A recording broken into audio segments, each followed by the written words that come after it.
My name is Mobo, here with Richie. Some of you might know us, some of you don't. Welcome to Pitch Scotland 2023. Wanted to just say a couple of words, thanking everybody who's arrived early, thanking all our partners, all the funders, but most of all, thanking all the artists and participants as well. This year's program is really exciting. We are working, today we are celebrating Scotland. However, tomorrow we've opened up to international speakers, international artists as well, and that's going to be over at the Drygate. You want to say a couple of words? Yeah, so today, as Mobo was saying, is about Scotland. We're going to celebrate that. We're going to showcase some amazing talent, not only at night time, but in the open mic sessions later on, which are going to be amazing, so keep an eye out for that. But yeah, tomorrow is really about international relationships, and there's some amazing bookers, managers, and festivals all here in Glasgow to meet you and to hang out, so we can't wait to showcase that and to celebrate that, so we can't wait to spend a bit of time this weekend with you. Yes, indeed. Something that's been, yeah, I like you. Something that's so amazing is that, like, we're in Scotland. Like, people came from all over the world to come and celebrate hip-hop in Scotland, which 5 years ago when Richie invited me to speak on the panel, where was it again? At the Hard Rock Cafe in Glasgow. At the Hard Rock Cafe, we were still having conversations about, like, is it hip-hop in Scotland? Is it Scottish hip-hop? And today, we're just celebrating, and it's just amazing. It's just amazing, like, it's great. We're gonna get started. A couple of tips, especially for artists. Don't be shy, like, people are here for you. Be a team player.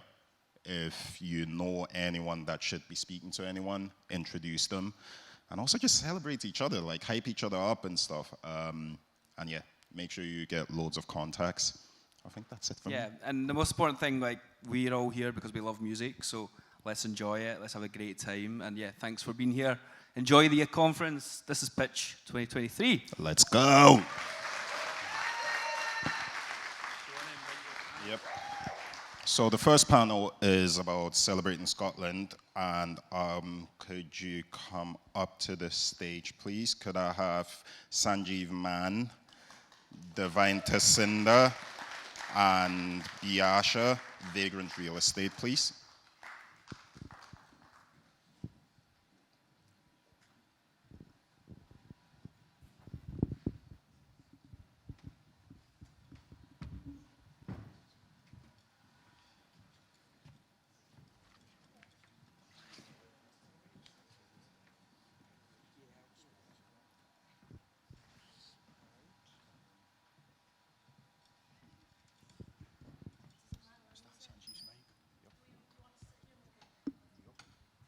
Yeah, I'll sit.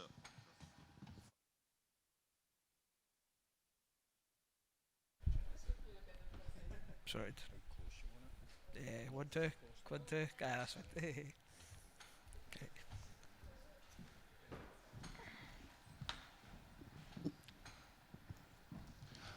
Hello again. Bear with me. First time moderating. There you go. Yeah, we're good to go. Amazing. Hi, everyone, again. Hello, Asha, Vagrant, Divine, Sanjeev. Very pleased to have you here. Today, we're going to hear from Scotland's leading artists, choreographers, poets, DJs, who are working within music and around music. This panel, I'm very excited for because these are all creatives who have taken things into their own hands to create space for other people as well. And I love that so much because it's always collaboration over competition. So, Asha, could you tell us a little bit about yourself, what you do, and about your festival? Hi, I'm B, or Asha. I'm a spoken word artist and rapper, and I do a lot of mixed up stuff. You know, I really enjoy mixing genres together and exploring loads of stuff and collaborating with loads of people. And I run a charity in Edinburgh called Spit It Out, which is, we put a festival on across Glasgow and Edinburgh. it's 10 days long, and it's just to showcase like how so many people are using so many different techniques and creative ways to explore difficult subjects and share them with people. And just like really like showcasing everyone in Scotland, because there's so many people, but then also bringing international things into it as well. This year we had like a poetry night happening in Zambia, where we showcased like 18 poets from Zambia and Scotland. And we had like 150 people watching online, which was really great. That's exciting. Yeah. That's exciting. It is really great. I think that the work they've been doing is great, especially because you're highlighting people that might have not had the opportunity prior as well, but we'll come back to that. Vagrant, can I hear a little bit from yourself, please? Yeah, hi, I'm Vagrant Real Estate. I'm based in Aberdeen, and I'm a producer, events promoter, and then also occasionally I make attempts at DJing. I'm also a co-runner, as I say, of the platform Hours, based up in Aberdeen, which was primarily funded to kind of give a bit more infrastructure up north for the new generation of artists that are coming up there, giving them a space to perform and sort of cut their teeth before coming through at the Central Belt and getting some of the more bigger opportunities. So yeah, just been running that, and we've worked with Creative Scotland, and we've now got a partnership with Aberdeen Performing Arts, which is the sort of main body up there for events organisation and everything. So yeah, just trying to catch up to you guys down here. That's amazing. Like, yeah, it's great what you're doing, especially because a lot of people, like Scotland, can oftentimes be Central Belt focused, and it's amazing that you're creating that space for people further up north. And I've been seeing you've been coming down to Glasgow, putting on events and stuff as well, which I'm really looking forward to speak to about as well. Hi, Divine. How are you? Hi, I'm well. I am Goddess Divine. I specialize in the dance industry as a choreographer, as a dancer. I'm also produce fashion shows, and I'm one of the founder of the 360 company. Amazing, amazing. Sanjeev? My name is Sanjeev, aka Superman on the Beat, and I'm a promoter, producer, and disability rights activist. And I run the platform Hip Hop Scotland, and we do regular shows, podcasts, and playlists. So yeah, that's what I'm at. Nah, it's amazing. Hip Hop Scotland is so great. It's something that, if you haven't seen it yet, it's something that you need to know about. So check out the website. Yep. I want to get right into it. How did you get started? I'm just going to leave this open if you want to pick up the mic. Maybe Vagrant.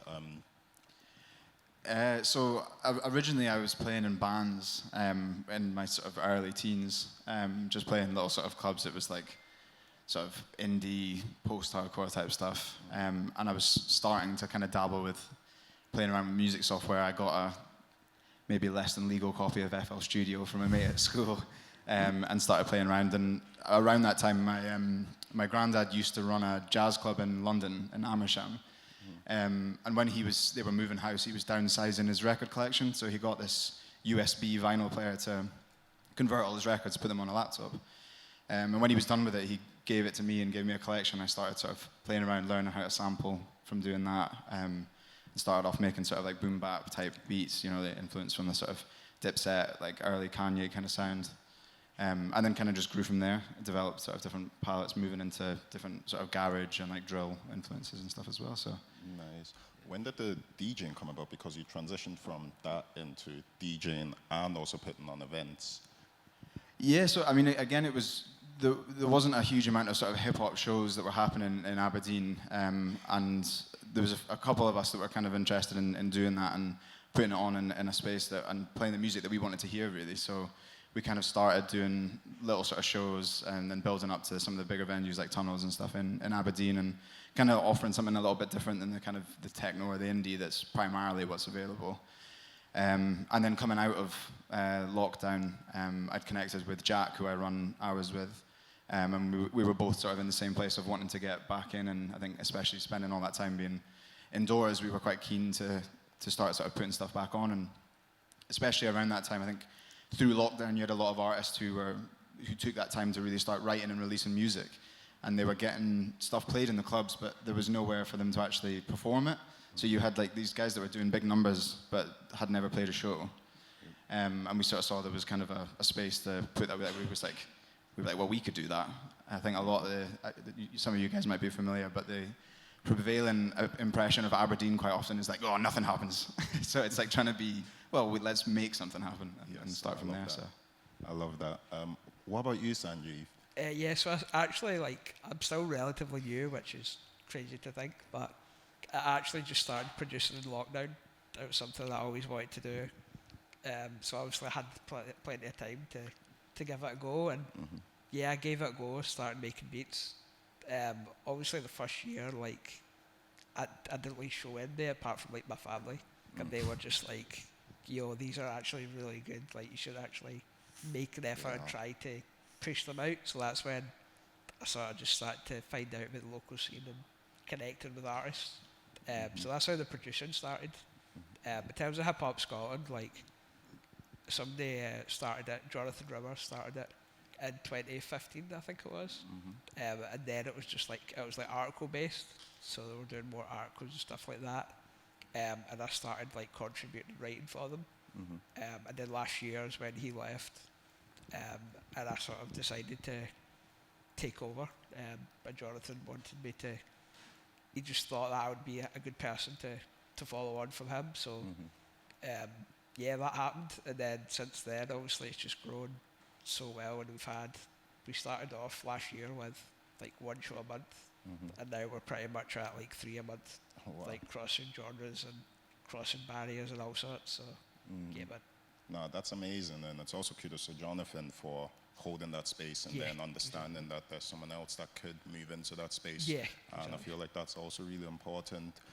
What about you, Lee? Sorry. I'm so hungover. Got those frogs in my throat. I started making music in like 2016 with my mates from Dunbar, like these 2 other girls, in a band called The Honey Farm, and none of us knew how to make music.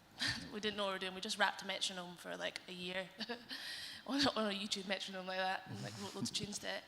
And then one of the girls' brother was like, I'll just make you some beats. And I wasn't a fan of the beats, to be honest. Like they're intense. Honey Farm's got some intense tunes. But I just really loved performing. I just went festival to festival, performing so much. Didn't record anything until really recently, really. Like I honestly just loved being on a stage. And then one of the girls got quite ill, so we had to stop performing, and I was really missing it.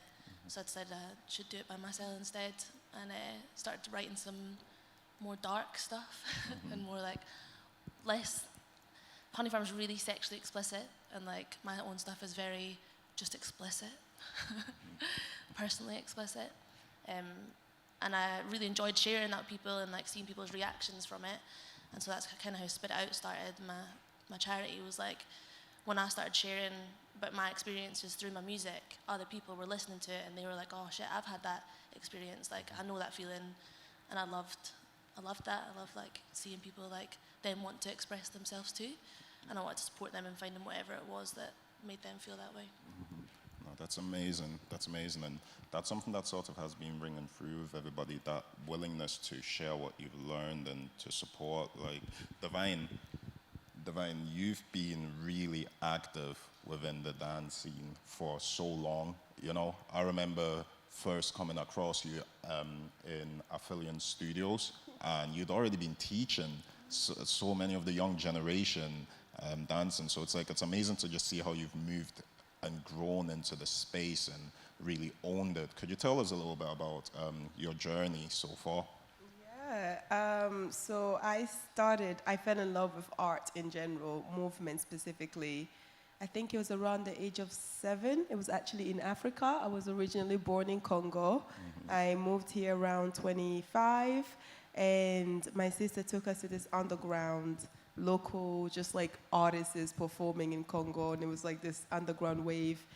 And I seen these 2 girls dance, and I remember like I just completely fell in love with dance. I was like, what is that? And went home and practiced every day. Then around 2005, we moved here, and I was still dancing, but at the time I wasn't aware of the community, so I didn't connect to anything until about high school, around 2010. But I used to dance for a charity called A&M, and I asked them for a job, and they were like, you're 15, The guy was like, volunteer, come back when you're 16, literally a day after. I went to volunteer for the whole year of teaching, and I was teaching in my school, I had the team in my school at the age of 14, and when I turned 16, I went to him and I was like, I'm 16. And he gave me a job, and that was pretty much the start, I would say, of being a teacher and mentoring. And ever since, it's just been a pleasure giving back to the community.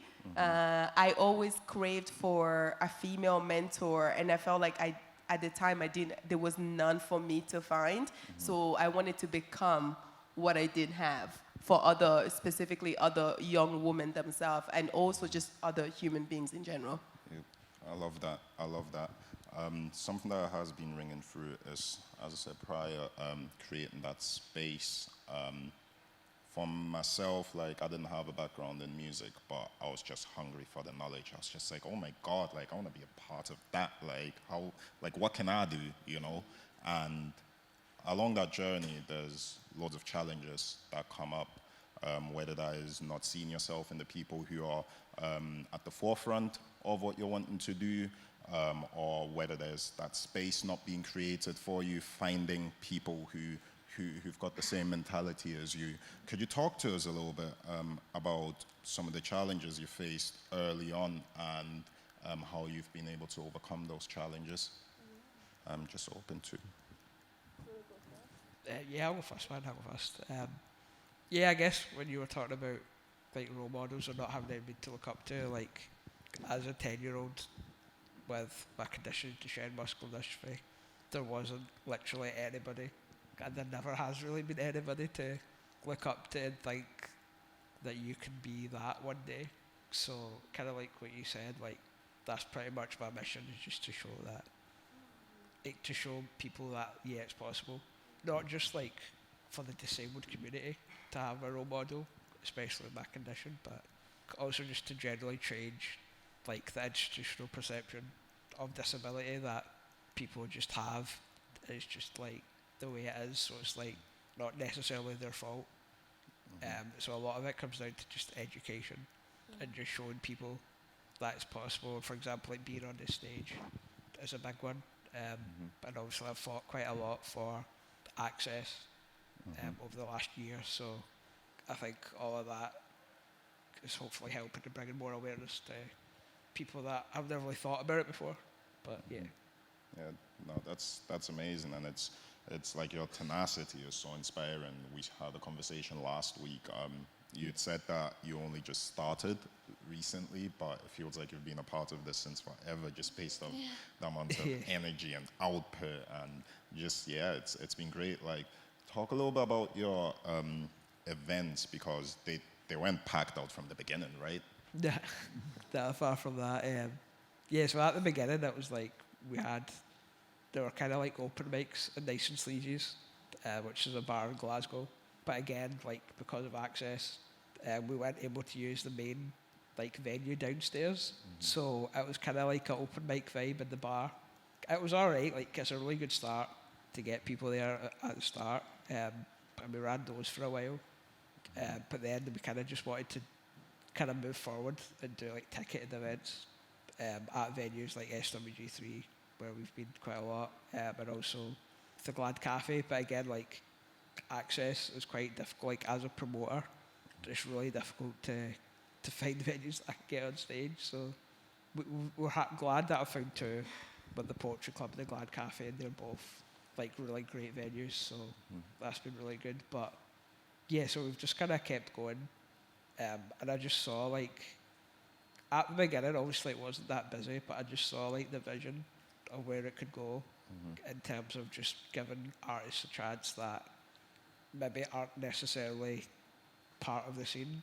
So for example, I've done quite a lot with like the kind of emo rap, kind of metal guys that are doing like hip hop stuff as well. So I've kind of tried to open the doors a bit for them, just to kind of cross the genres and just keep it as open as possible. So I think that's really helped. And also we did like a South Asian show as well, what was like South Asian Scottish artists, and that I feel like that's probably the first time it's happened in Scotland. So I guess I'm just trying to push forward the minority and the people that might not necessarily get a shout.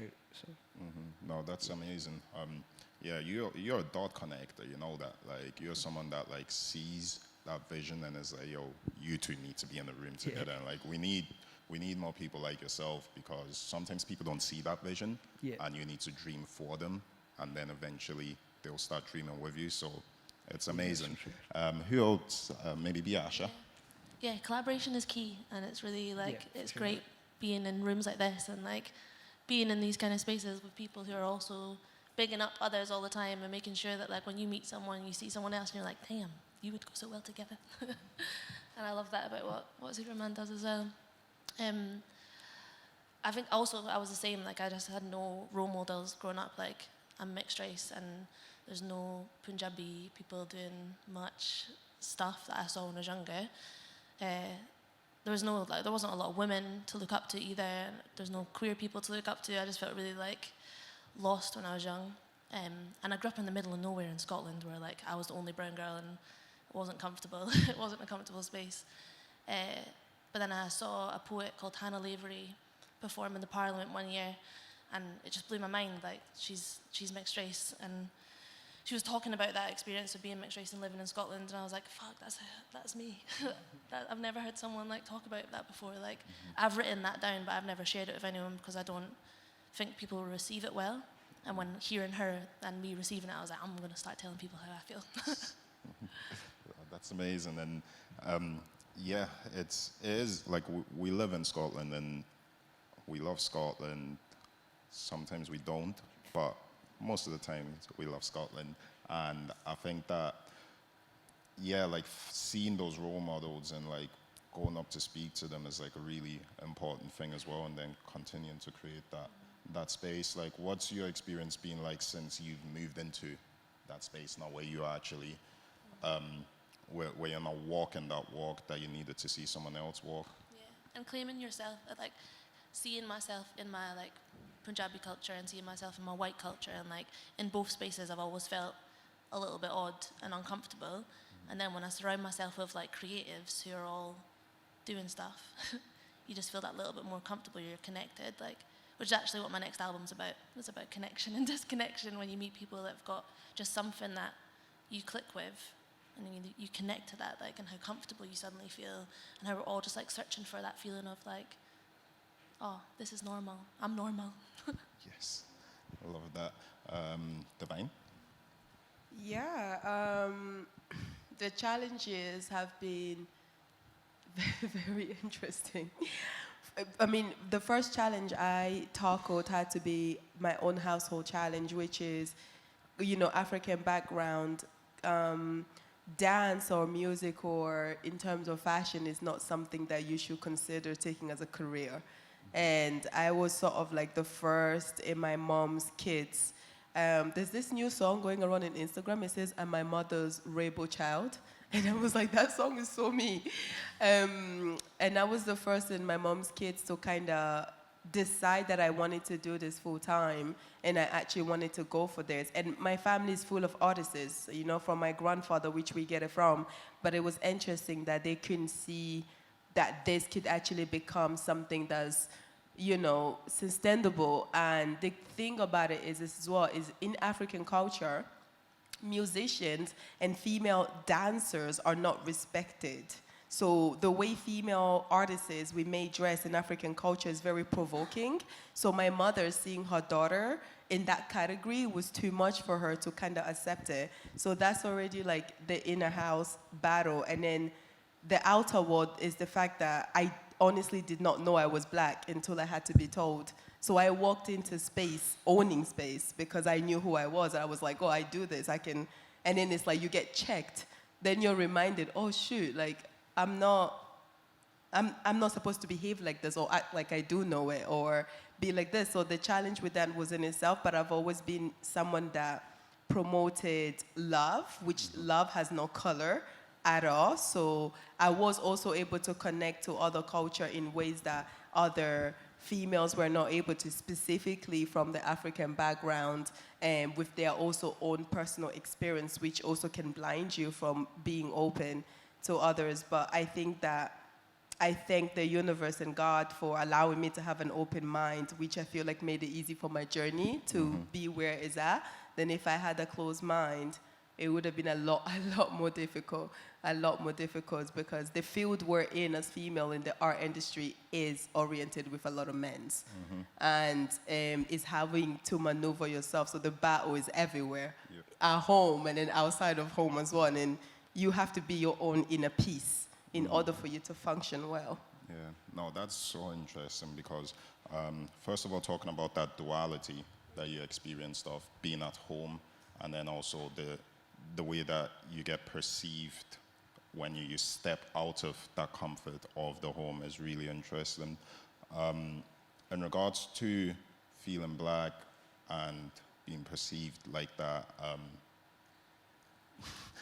in Congo, you're Congolese, right? And then when you're, like, let's talk about Africa, and then Nigeria, and then I'm Yoruba, for example. Like, there's such a diversity within our cultures, and oftentimes when you move elsewhere, when you move to the West, and you all of a sudden get looked at as a minority, although we are the global majority, it is a challenge that, I guess, it's like, how did you grapple with that?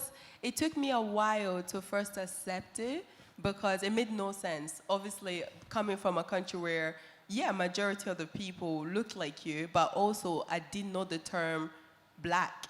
Like in Congo, in Africa, as we were saying, you're in Congo, you're Congolese. And even in Congo, we sometimes don't say we're Congolese, you say the tribe you come from. So the concept of being black wasn't, we can even go to the extent of, if you go in Africa, Africans don't say I'm African. They'll be like, I'm Nigerian, I'm Congolese, I'm South African. You know, like they'll say the country they're actually from and the tribe they're from. So coming to a culture when it was like, I remember the first time I looked at myself, I must have been around just under 13. I think I was around between 10 and 12. And it was the first time I looked at myself in the mirror and I seen my skin color.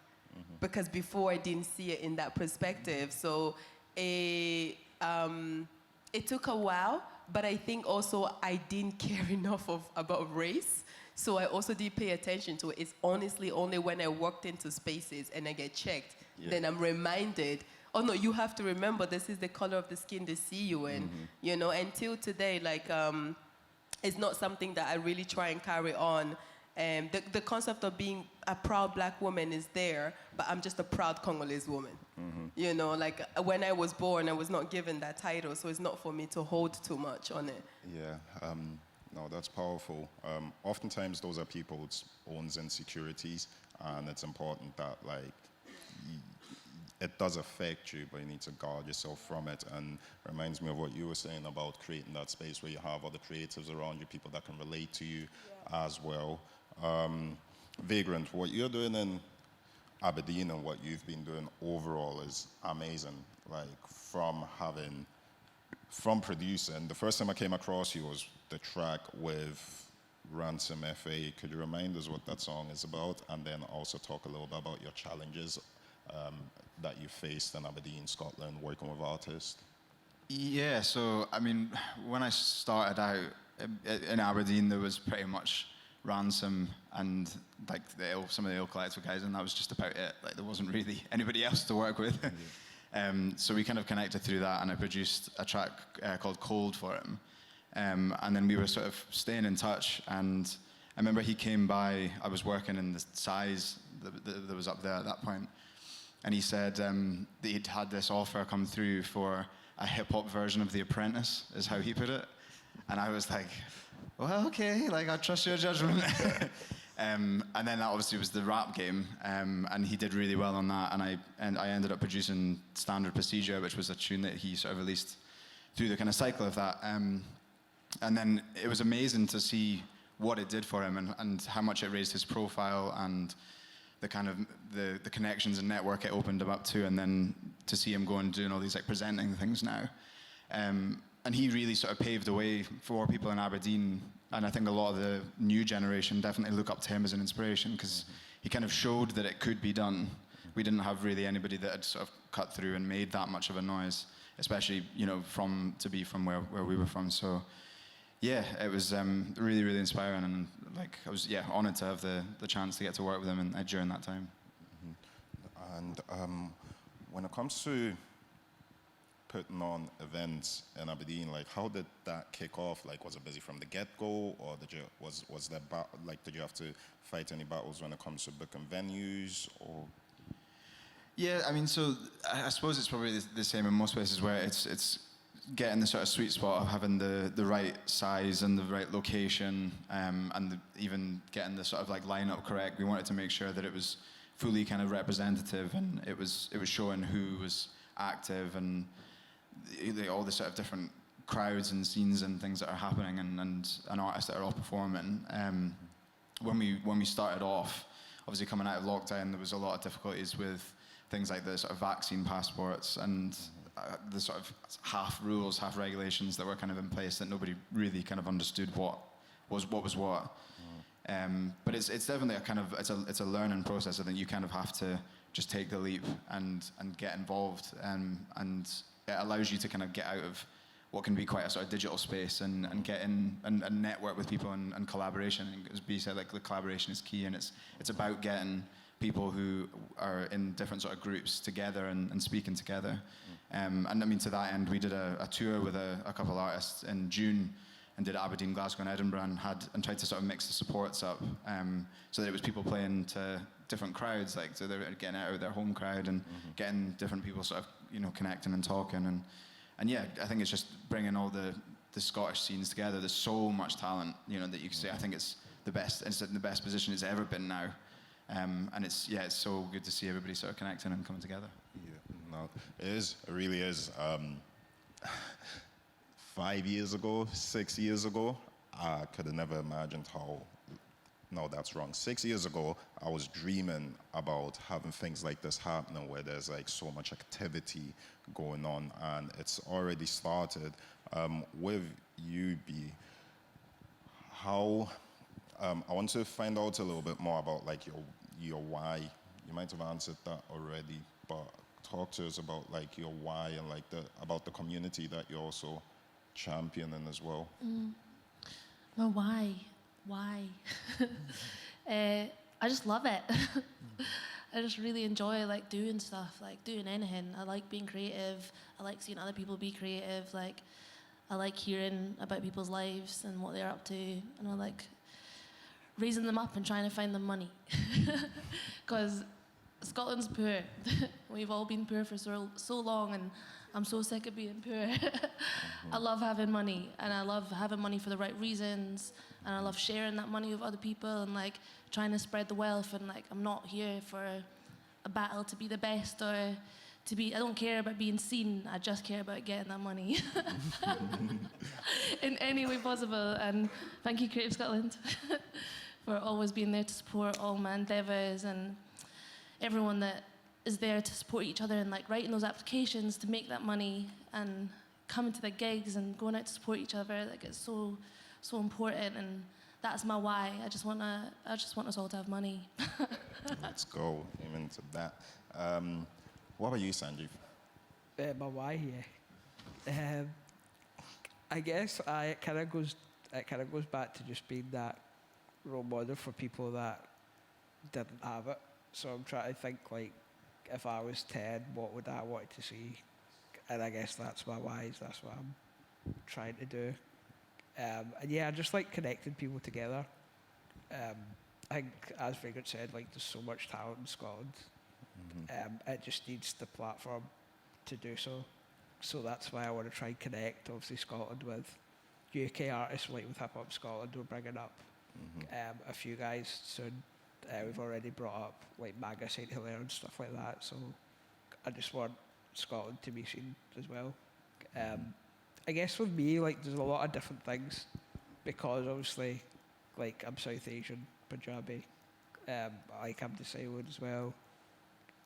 So there's a lot of like different things. I guess it's hard to pinpoint one thing because there's like a lot of different things that I'm trying to do, I guess. But there's a lot of cross sections. Yeah, the crossover is always interesting. At the very beginning, when I started, I used to say, well, I still do, I work at the intersection of music and culture. And it's at those intersections that you tend to really find like some really beautiful things happening. as well. What about yourself, Divine? The why. Yeah. The why for reasons of like today, where we can all be in the same room, and I love the diversity, the different cultures coming together to embrace the power of art. When I teamed up with my team, Levon, Lebby, and Adam, we created 360 to give a platform for people, because at the time, for example, dance was a lot of money. We're talking about money here. Like my mom was like, I ain't gonna pay for that one dance class. I got 4 children, and you're taking all the money in my pocket, you know. And that wasn't just me, but it was a lot of people. Like I grew up in Red Road, you know. We were all thrown in this ghetto, just like survive. So me and my team always wanted to create a platform where the same service can be given for cheaper and affordable for anybody to be able to access it, because it's just, art was never about money to begin with. It was about the enjoyment and the freedom we felt in it. And somehow along the journey, the industry becomes too much about the money side of it. And I love the fact that you also like gave me my money, because that's also partially a huge part of this, because It's the mental health that comes with the money. Like, it's not like I Exactly. want loads of money, I just want enough. Exactly, because artists, what people forget is like what you're putting out for other people to watch and people get inspired. That's actually your journey, your personal journey that other people get to experience. And it's a very vulnerable state, and it takes a lot out of you. It's like a sponge with water, and you have to squeeze the water out. And when you squeeze the water out, what's left of the sponge? You know, dry. So the money aspect of it does help.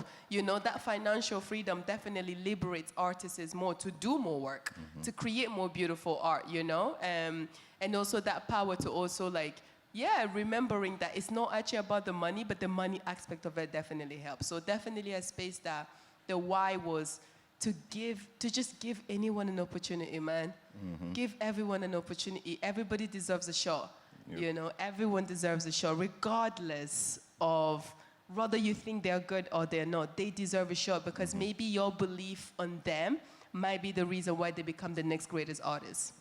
No, that's powerful. And just to piggyback off the about like the finances as well, I really love the analogy like the sponge, because it really is. Like oftentimes people come to myself and are like, oh yeah, can you do this? And then you get offered something that is just ridiculous, because they don't understand that this is the lived experience. Like we've all went out our own ways to find the people, dream about how it can be, and then created the space, and then we still keep going. It's like we're creatives. Oftentimes we work freelance, and it's just above an insult when people who are on a salary are asking you to do certain things at a rate that doesn't even begin to make sense. So yeah, please remember that.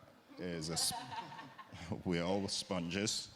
You squeeze us, and then we need to be poured into again. And it's something to really, really keep in mind. What about yourself, Vagrant? I guess my why would be that I just like love when folk are just like sick at what they do. Like it's just like across everything. Like I worked at the Aberdeen International Youth Festival for a couple of years a while ago when it was still running, and just like everything was amazing. Like people coming over from Tokyo who did like ballet, and it was incredible, and like theater and every aspect. I think if somebody's like really good at what they do, it just like that is a huge driver for me. And if there's any way that I can help facilitate that, and I think that's a kind of a really strong element or a key element of being a producer, is being able to kind of tap in and help to sort of shape some of that or channel that. You know, I work across quite a range of styles. So going for somebody like McCroy, where it's quite sort of like really technical and really impressive, like rapping and barring, through to like going to like the Names Bliss, where it's like the sort of smoother type stuff, and then over to somebody like a Misty Galactic, where it's the sort of soundscape and the emotion and everything in the sound. And I kind of just, all of that just it gives me a feeling I can't even explain. Like it's just, I love seeing people be sick at what they do.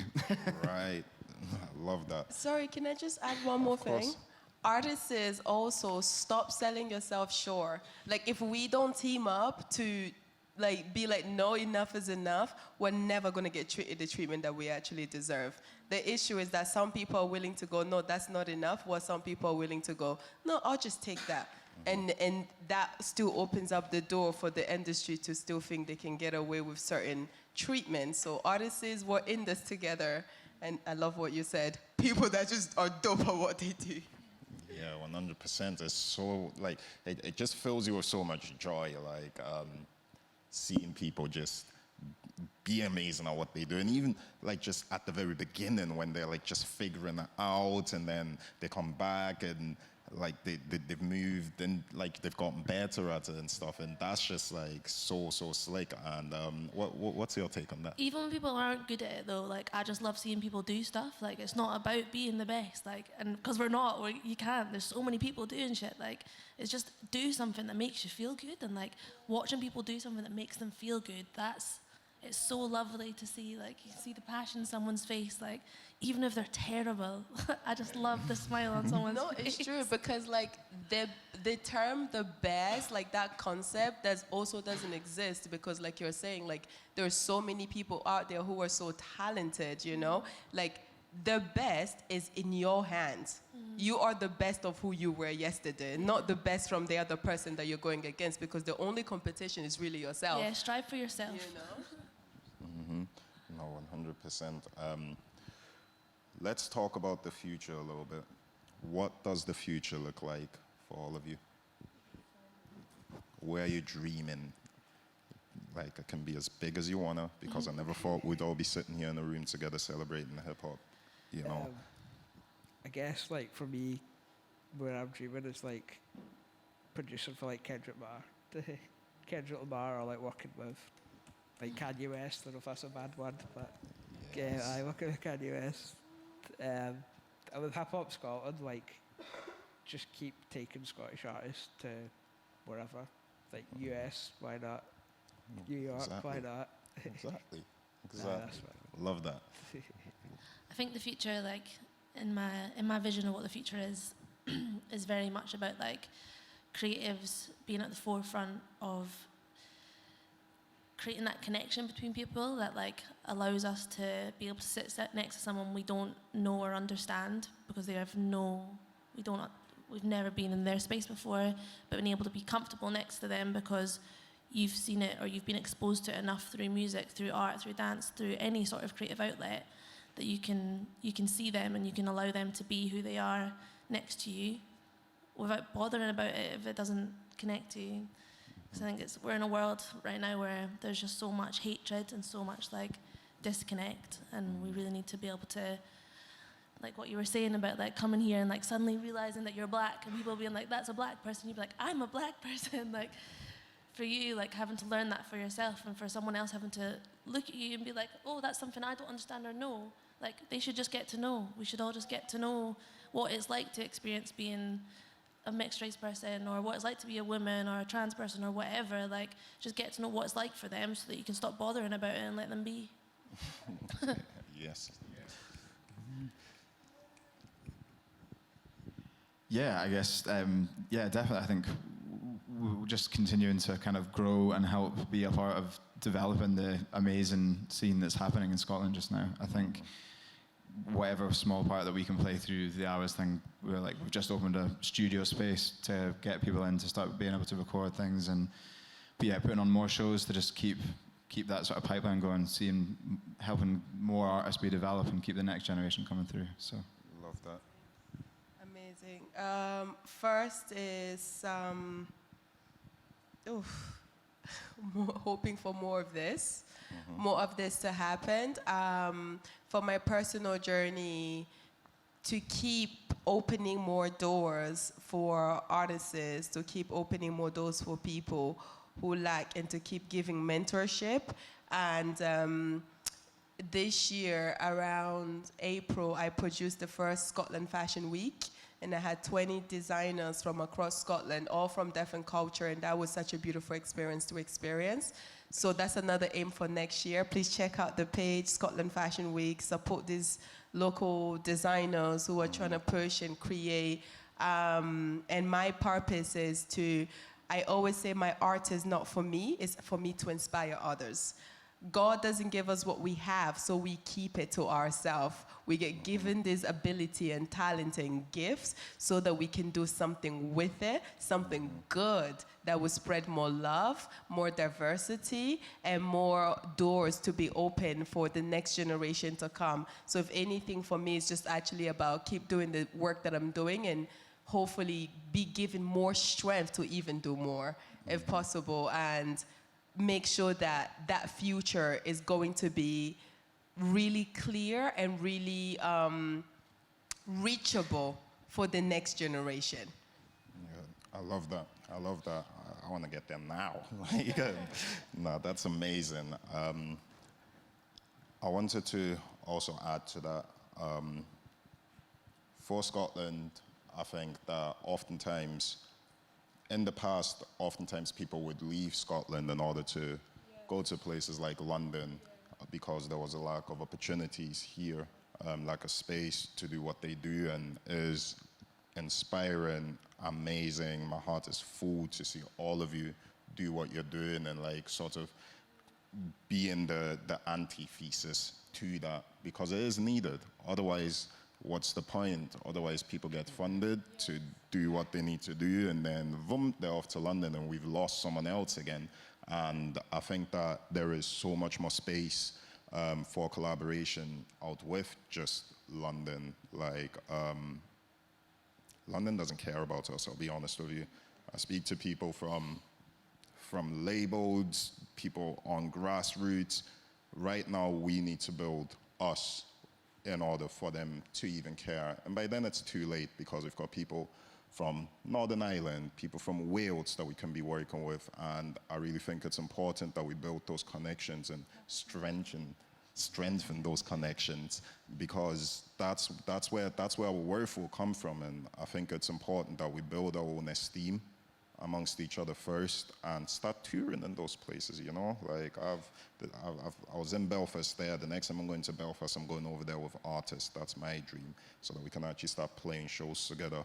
I hope that there's more things like this happening. I hope more people band together and start dreaming. It's important to dream, especially as artists. We can get so caught up in just the day-to-day struggle and the day-to-day hustle, but we do need to dream together, and we need to dream big.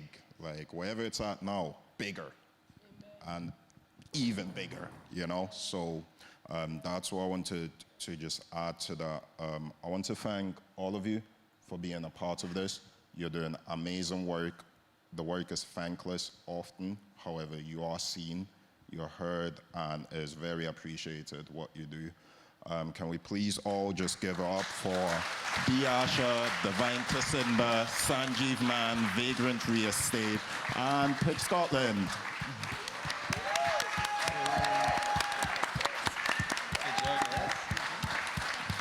We're going to do a little changeover, and then we're going to have the next panel on, which is about health and well-being. Please make sure you get a couple of minutes with everybody here, and make sure you're exchanging details and following up. Thank you. Questions like if we're 78% water and the moon controls the tides, I wonder how that's relevant to all this human life.